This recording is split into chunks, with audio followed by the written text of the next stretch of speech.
Alrighty, event number 5 in our Parkside Olympics 2020. This is a volleyball hit. Okay, so there's 3 things that you can use around your house that some of you might have for a volleyball. I have a regular volleyball.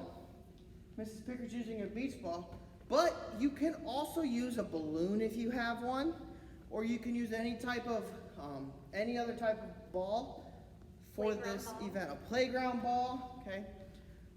What type of hit we're going to do in volleyball is what's called a bump. So before we begin, we need to teach you guys how to hold your hands properly for a bump.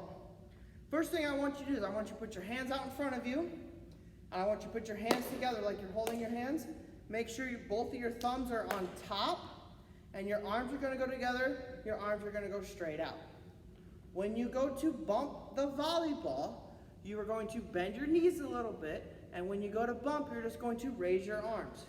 You do not want to bend your elbows. If you bend your elbows, then your volleyball might come back and hit you, or your volleyball might go back behind you. All you're doing, here's your goal, is to bump your volleyball and hit it in the air so it goes up in the air and right back down. Do I swing my arms all the way up? When you go to swing your arms, you do not want your arms to go all the way up above your head. You're going to swing your arms just a little bit in the air. Kind of like when we go to toss a ball. Do we toss a ball all the way to the ground and throw it up all the way above? No, we do not. Remember, we just throw it up a little bit using your arms. Same thing with your arms. My arms just go up a little tiny bit. So in this event, you're going to do it 2 different times.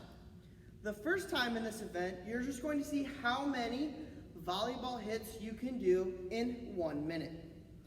Now, if this is your first time doing it, you don't have to time yourself right away. You can sit there and practice on your own first, just hitting your volleyball.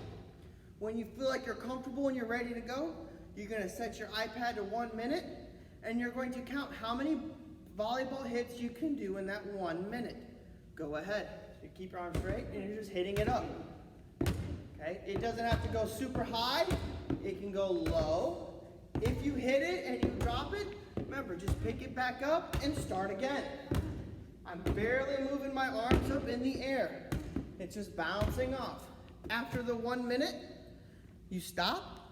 You count how many times did I hit that volleyball, and I record it on my paper. Your next one, this is a challenge you want for your next part of this event. You're going to see how many times you can keep it in the air and hit it until it falls on the ground. So the first time it falls down and hits the ground, that's when you gotta stop. So you're here just hitting it and you're counting 2, 3, 4, 5, 6, 7, 8, 9, 10, 11. So I hit it 11 times and it hit the ground. So I would mark my score at 11. Okay, so you're just gonna keep going for that second part of the challenge, seeing how many times you can hit your volleyball.